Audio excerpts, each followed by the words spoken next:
All right, so for this second video, I want to talk a little bit more on underwriting. So, how do you know it's a deal? So, I'm not going to dive much into cash underwriting. A short version that I know like a lot of older brokers use is you take the average of Zillow, Rent-A-Meter, Redfin, and 85% of the time, when you average those three out, it gives you a pretty good idea of what that property's worth. And again, there's much more comprehensive ways to, I call it comping, but finding comparable properties for cash. I'll dive into that later, but that is a quick way to identify the cash value. Again, that's the whatever the Zillow, Redfin, Realtor.com, just average those three out, add them up, divided by three. But underwriting for creative deals, I do want to show that at least in the current market environment, a lot of deals, if you're going to wholesale it or buy, um, they should cash flow as a long-term rental. And so what I mean by that is you identify your total costs. So that's typically the mortgage payment, which is principal, interest, taxes, insurance, the PITI. And then sometimes you'll have other things like HOA, solar, and then random things like a HVAC lien. But you want to find the total costs, and then we need to compare it to what the market rent is for a 12-month rental. So here's a quick example. We have this property here. You can use Zillow as a source to find the rent estimate.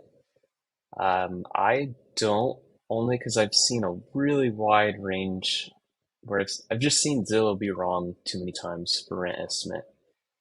Just my opinion. So what I'll do though is copy paste the address and then notice the bed, bath, and then the square footage.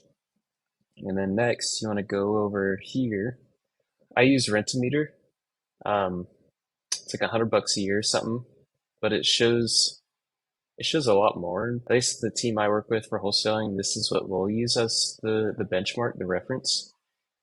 So you put the address in, bed, bath, and then you want to do about plus and minus 250, maybe 300 square foot to give you a good range. You don't want to get too tight on that.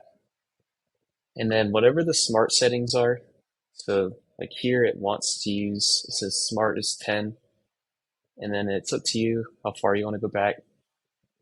I often do like 6 or 12 months.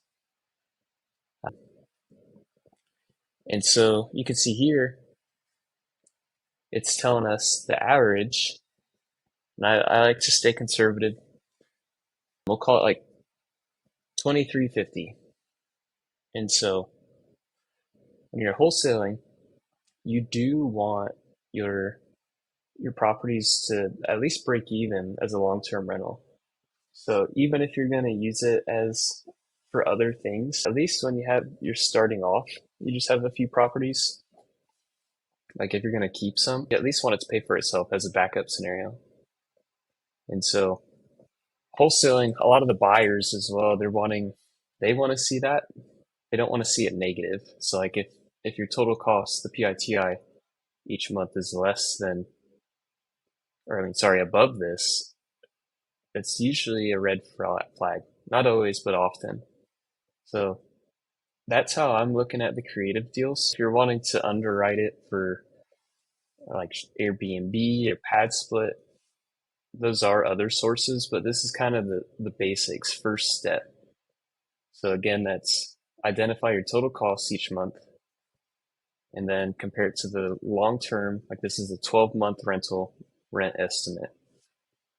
And so ideally, it does cash flow, a couple $100 a month. You won't always find that, but ideally, that's what you're going to be seeing.